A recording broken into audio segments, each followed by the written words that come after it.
Igbo people believe in a single creator, just like your modern religion, Christianity, Islam, Judaism. They all believe in a single God. Now, the Igbo's single God, or creator of what we see and can touch, was called Chakwa. Now, Chakwa, he created minor deities or gods to help him out on his way of, doing his things.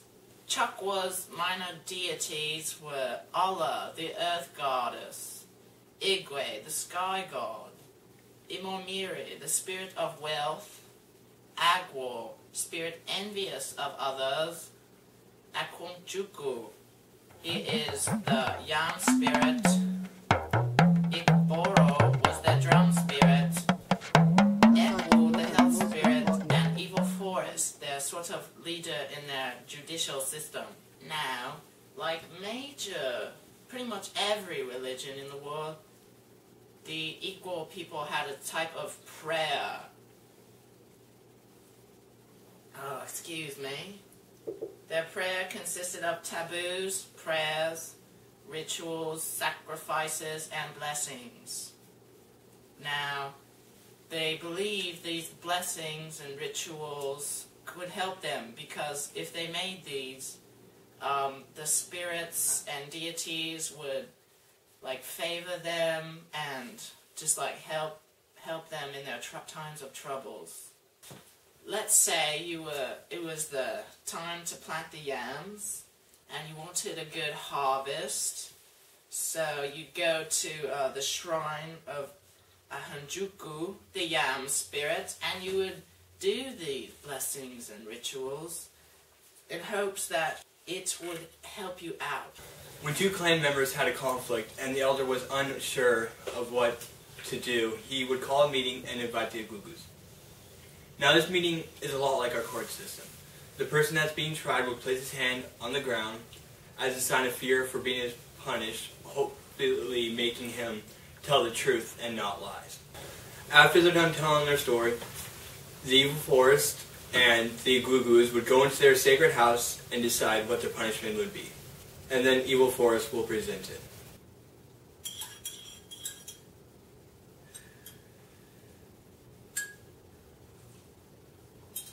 Quite smashing, I do say so myself. Now, where were we? Now, these deities were not always the good guy.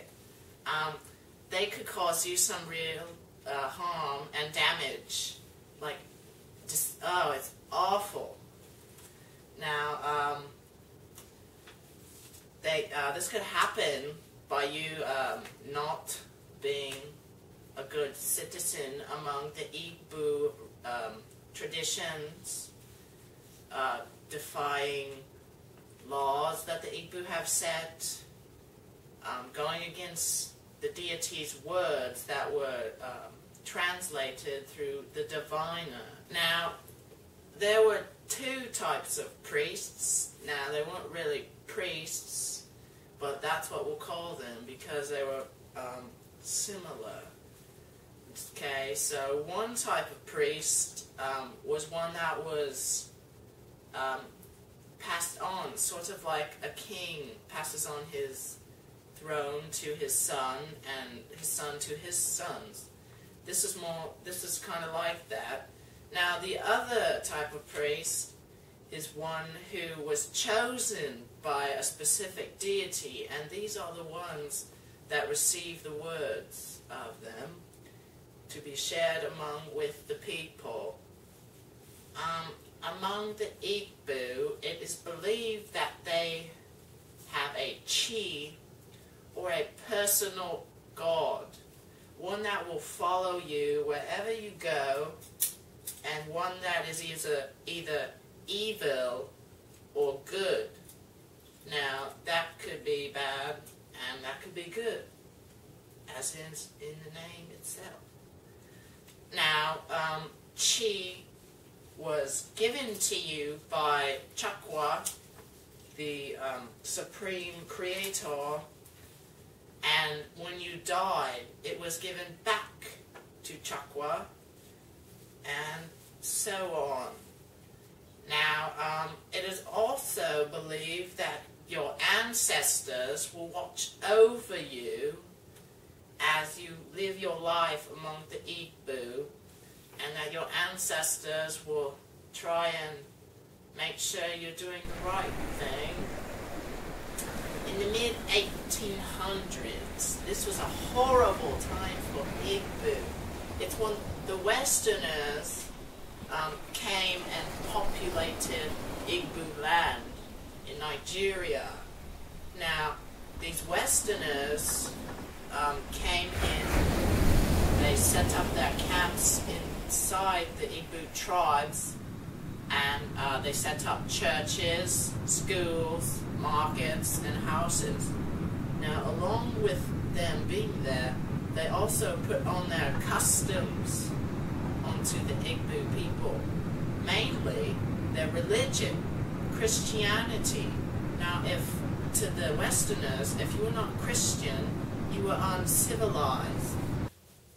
So, these Westerners were missionaries and ministers, merchants, and they set up their, as I said before, their buildings and structures, and they implied their customs onto them, the Igbo. Now, you see here, the Igbo thought the Christians were rubbish, you know, but then there was great change. Even though it wasn't easy, the Christians started to convert some of the Igbo people to believe them. Most of these Igbo people were the stragglers, the ones that you would not consider honorable. It was extremely hard to convert an Igbo person to the religion of Christianity, because they had lived their whole life as living their customs. It was a daily routine. Okonkwo was frustrated and angry at Christianity because it was converting all of his clan's members in, that he cut off one of the messenger's heads as a symbol to his clan members that, hey, we're higher than them, that we've got now a trophy that we can show them that we're better, and not just a bunch of low-life creatures. Now, the Igbo had somewhat of an idiosyncrasy in dealing with the dead. Now, the people who died an honorable death were given a burial site where they could enter the world of the dead, or some could come back to the world of the living in reincarnation, or also called Nadichia, which also means returner. People who did not die honorably were labeled as shameful deaths and were not given a burial site, never to go into the world of the dead nor the world of the living through reincarnation, and they just moped around like what we call ghosts. Now, the sort of death that was shameful would be dying in childbirth, also hanging oneself, also dying in a sacred month. Now, another twist on this burial thing is with infants. If you were born a leper, born with one testicle, born with your feet first, basically, childbirth was interesting in the fact that not all children were accepted. Now, the Igbo saw certain things as animalistic and not human, such as multiple births, such as twins, and children with abnormalities. These children which is thrown aside into the bush or wherever, evil forest, and were left for dead. The typical twins were outcast, took to the evil forest as an abomination. Upon their arrival, they were thrown into a bush.